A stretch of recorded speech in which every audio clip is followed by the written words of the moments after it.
तो कांग्रेस प्रतिज्ञा virtual rally Priyanka Gandhi संबोधित कर रही हैं। क्या कुछ कह रही है, चलिए आपको सुनाते हैं। जाती हूँ, लोग कहते हैं कि रोजी रोटी कमानी मुश्किल हो गई है, महंगाई इतनी है कुछ खरीद नहीं पा रहे हैं, बेरोजगारी इतनी है कि लोग त्रस्त है, परेशान है। मैं ललितपुर गई, वहां 2 किसानों के परिवारों से मिली। वो किसान खाद की लाइन में खड़े खड़े वहीं पे उनका देहांत हो गया। उनको डर लग रहा था कि हम इस लाइन को छोड़ के घर चले जाएंगे खाने के लिए या कुछ खाने पीने के लिए, तो हमें वो बुरा खाद नहीं मिलेगा। बहुत दिनों बाद बारिश आई थी, उन्होंने सोचा कि फसल इस बार अच्छी हो जाएगी, खड़े रहे, वहीं पे हार्ट अटैक हो गया, वहीं पे वो गुजर गए। मैं ऐसे परिवारों के घर गई हूँ जिन पर अत्याचार हो रहा है। पुलिस और प्रशासन उनकी मदद नहीं कर रही है, पुलिस और प्रशासन मदद कर रही है अत्याचारियों को, जिन्होंने अत्याचार किया है। तो जो असलियत है वो एक है, असलियत ये है कि गरीबी बढ़ रही है।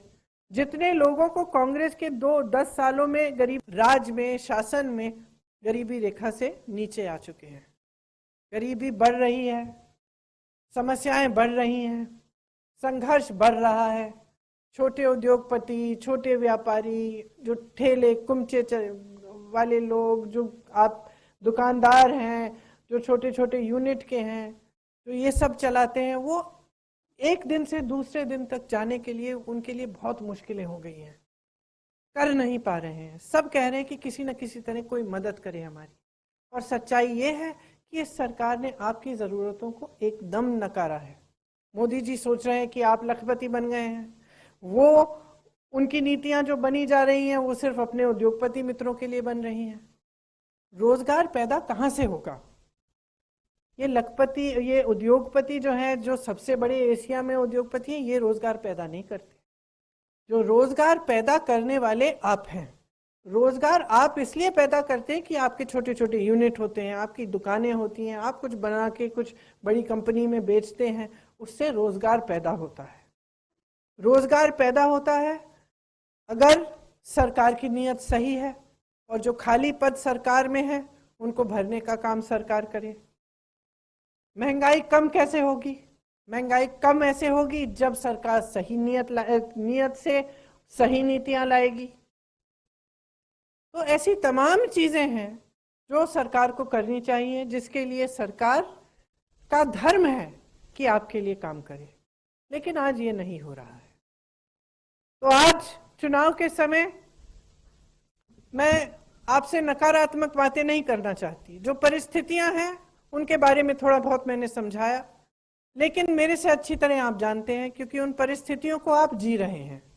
आप जानते हैं कि आपके लिए क्या मुश्किलें हैं, आपके लिए कितनी समस्याएं हैं। मैं आज आपसे ये बात बताना चाहती हूँ कि कांग्रेस पार्टी ने अपने 3 घोषणा पत्रों में क्या क्या ऐसी चीजें प्रपोज की हैं, ऐसी चीजें क्या क्या आगे ला रही है कांग्रेस पार्टी, जिससे ये जो बड़ी बड़ी समस्याएं हैं आपकी, इनको सुलझाया जा सकता है। सबसे पहले हम किसानों की बात करें। हम कह रहे हैं कि अगर हम माफ किए जाएंगे। अब आप कहेंगे कि हम कैसे विश्वास करें, सब कहते हैं ये बातें, लेकिन छत्तीसगढ़ में कांग्रेस की आज सरकार है। जिस दिन वो सरकार बनी, जिस दिन मुख्यमंत्री जी ने शपथ लिया, उसी दिन से 3 घंटे बाद किसानों के कर्ज माफ होने शुरू हुए। इसीलिए हम कहते हैं कि जो हम कहते हैं वो हम करते हैं। इसका अनुभव है। किसानों की बहुत बड़ी दूसरी समस्या जो है आवारा पशु की समस्या। मैं छत्तीसगढ़ का आपको फिर से उदाहरण देती हूँ। छत्तीसगढ़ में आवारा पशु की जो समस्या है उसको सुलझाने के लिए एक बहुत अच्छी योजना बनाई गई। उसमें सरकार ने क्या किया? सरकार ने सबसे पहले कहा कि जो ये पशु हैं, अगर आप इनको संभालेंगे तो इनकी गोबर के लिए गोबर सरकार खरीदेगी 2 रुपए किलो में।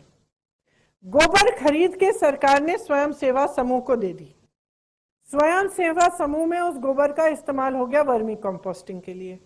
जिसका पशु था उसको पैसे मिल गए 2 रुपए किलो गोबर के लिए। तो समस्या एक तरह से सुलझाई।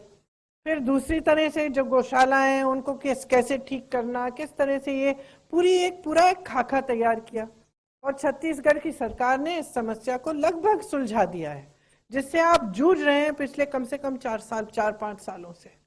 और वहां पे आपको सुलझाने के लिए किसी ने कुछ नहीं किया है। आपने खुद देखे होंगे कितने वीडियो चलते हैं गौशालाओं के, वहां ना पानी होता है, ना चारा होता है, धूप में बेचारी गाय लेटी रहती है, कहीं कुछ कोई जानवर उनको खा रहा है, ये स्थिति है। इसी तरह से कांग्रेस पार्टी कह रही है कि गेहूं और धान के लिए आपको 2500 रुपए क्विंटल मिलेगा, गन्ने के लिए 400 रुपए।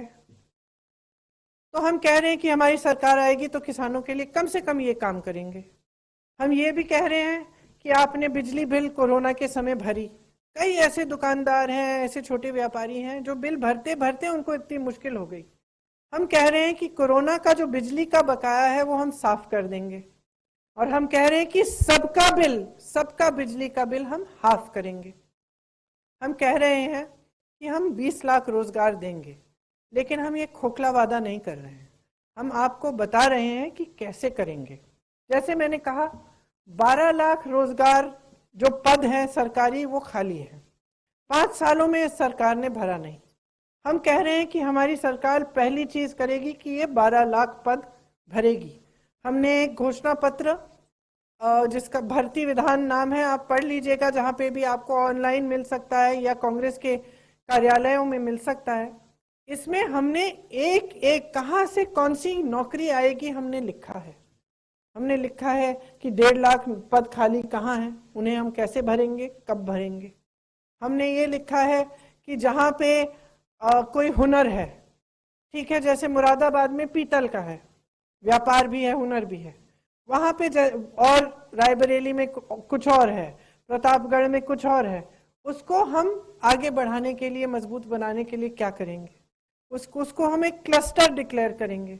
ऐसे क्लस्टर कम से कम 100 क्लस्टर बनेंगे पूरे यूपी में, जहाँ पे फिर हम उन छोटे व्यापारियों को जो उस काम को करते हैं, जिनका वो हुनर है, उनके लिए हम पूरी सारी सुविधाएं बनाएंगे, उनके लिए सारे सपोर्ट की हम पूरा सिस्टम बनाएंगे।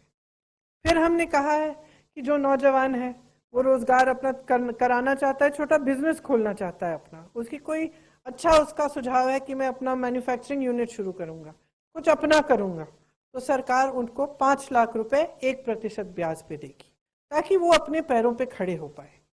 महिलाओं के लिए हमने एक अलग घोषणा पत्र बनाया।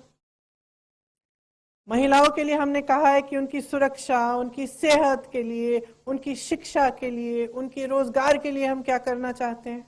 हम कह रहे हैं कि जितने भी सरकारी रोजगार हैं उनमें से 40% पहले के जो आरक्षण है उनके तहत हम महिलाओं को रोजगार देंगे। इसके अलावा 25% जो भर्तियां पुलिस में होंगी वो महिलाएं होंगी। क्यों? क्योंकि हम चाहते हैं कि जब महिलाओं पे अत्याचार हो तो पुलिस स्टेशन जाए उसको महिला मिले। और महिला पुलिस कर्मियों के लिए जो दिक्कत है कि उनकी पोस्टिंग बहुत दूर होती है, उसको दुरुस्त करने के लिए भी हमने ये कहा है कि उनकी पोस्टिंग जहां वो रहते हैं वहीं पे होगी। इसी तरह से महिला शिक्षा के लिए हम हर जिले में केंद्रीय विद्यालय जैसे सिर्फ महिलाओं के लिए एक केंद्रीय विद्यालय टाइप का हम पाठशाला बनाना चाहते हैं, जिसमें उनको नए नए हुनर सिखाए जाएंगे, ताकि उनकी शिक्षा के अलावा जॉब मिलने के लिए उनको आसानी हो। महिला अपने पैरों पे खड़ा होना चाहती है, उसकी सुविधा के लिए हम क्या करेंगे। ये लोग आपको एक गैस सिलेंडर दे के समझते हैं कि अपनी जिम्मेदारी उनकी पूरी हो गई।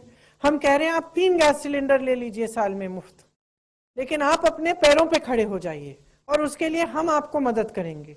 आपके लिए रोजगार, शिक्षा, सेहत के लिए हम कह रहे हैं कि जहाँ जहाँ PHC है वहाँ महिलाओं के लिए एक अलग कमरा हो, जहाँ महिला डॉक्टर मिले, महिला नर्स मिले, ताकि खास जो महिलाओं की समस्याएं होती हैं वो भी उनको एक महिला मिले जिससे वो बात कर सके। मैं जानती हूं कि नौजवानों के लिए भर्ती की कितनी बड़ी समस्या है। मैं इतने सारे नौजवानों से मिली हूं इन 3 सालों में जिन्होंने मुझे बताया कि हमने भर्ती की परीक्षा दी, परीक्षा रद्द की गई, परीक्षा का कट ऑफ देने के बाद बदल गया, पेपर का लीक हो गया, फिर से रद्द कर दी गई, दोबारा परीक्षा दी। हमारे पिताजी माताजी ने मेहनत की कमाई से हमें कहा कि आप जाके परीक्षा दो, हमें फीस भरवाई, ट्यूशन करवाया, लेकिन आज तक हमें नौकरी नहीं मिली। आपको ताज्जुब होगा कि ऐसे कुछ नौजवान हैं जिनके 5-6 साल गुजर गए नौकरी के इंतज़ार में, और सिर्फ नौकरी के इंतज़ार में नहीं, नई नई परीक्षाओं के तैयारी में पैसे गवाए, समय गवाया, लेकिन अभी तक रोजगार नहीं मिला। तो इस भर्ती की जो समस्या है, इसको ठीक करने के लिए भी हमने एक समाधान सोचा है। हमने एक स्पेशल रिक्रूटमेंट कमीशन बनाना है। उस स्पेशल रिक्रूटमेंट कमीशन में जितनी भी ये समस्याएं अभी तक आई हैं, जो 69,000 की भर्ती है, जो 22,000 की भर्ती है, जो ये सब भर्तियां हैं जो रुकी हुई हैं, इनको सुलझाने के लिए ये कमीशन बनेगा। इसके अलावा एक कानून बनेगा और एक कैलेंडर बनेगा, एक जॉब का कैलेंडर, जिसमें हर एक भर्ती का अलग एक कैलेंडर बनेगा। उसमें लिखा जाएगा कि अगर ये जॉब है, इसकी परीक्षा इस दिन को है, तो इसका रिजल्ट इस दिन को आना चाहिए और इसकी नियुक्ति 6 महीनों के अंदर अंदर इस तारीख को होनी चाहिए। और एक कानून लाएंगे हम कि अगर इस जॉब कैलेंडर से इधर उधर करने की किसी ने कोशिश की तो उस अधिकारी को सस्पेंड किया जाएगा, कि 6 महीनों के अंदर अंदर आपका रिजल्ट, आपकी नियुक्ति, आपको नौकरी मिलनी चाहिए। तो ये सब चीजें हम आपके लिए करना चाहते हैं। हम आपके सामने आते हैं तो हम ठोस बात करते हैं कि हमारी पूरी योजना है कि हम आपके लिए ये करेंगे, और इसको हमें करने का मौका दीजिए। क्योंकि देखिए, असलियत ये है कि ये धर्म की बातें जो हैं, जाति की बातें हैं, इससे आपका पेट नहीं भरेगा। आप अपने बच्चों को की परवरिश, उनके लिए मेहनत, उनकी फीस, उनकी शिक्षा इसलिए नहीं कराते हैं कि वो बड़े होकर एक दूसरे से लड़ें। आप इसलिए कराते हैं कि वो बड़े होकर अपना भविष्य बनाएं, अपने लिए कोई रोजगार ढूंढें, रोजगार अच्छा मिले, कमाकर घर पे लाएं, आपका देखभाल करें, अपने बच्चों की परवरिश करें। तभी तो गर्व होता है कि मैंने अपने बच्चे को पढ़ाया, मैंने अपनी मेहनत की कमाई से इसको पढ़ाया और देखो आज कितना सक्षम हुआ है। लेकिन आज की जो राजनीति है, वो सिर्फ चाहती है कि नौजवान बेरोजगार रहे, ताकि उसके अंदर का जो गुस्सा है, उसका जो जज्बात है, उसका इस्तेमाल हो पाए एक दूसरे के से लड़ाने के लिए। एक दूसरे से लड़ने से ना कभी आगे नहीं बढ़ सकते आप, देश की प्रगति नहीं हो सकती, सिर्फ बड़ी बड़ी बातें होंगी। आज जो सरकार है विज्ञापनों पे ज्यादा खर्चती है और आपकी समस्याओं को सुलझाने के लिए कम, आपकी सेहत की सुविधाओं के लिए कम। जहां जहां जाते हैं इतनी सुंदर सुंदर विज्ञापन दिखते हैं, ऐसे लगता है कि पूरा उत्तर प्रदेश खुशहाल है। फिर उत्तर प्रदेश आते हैं और क्या दिखता है? क्या ये सही है?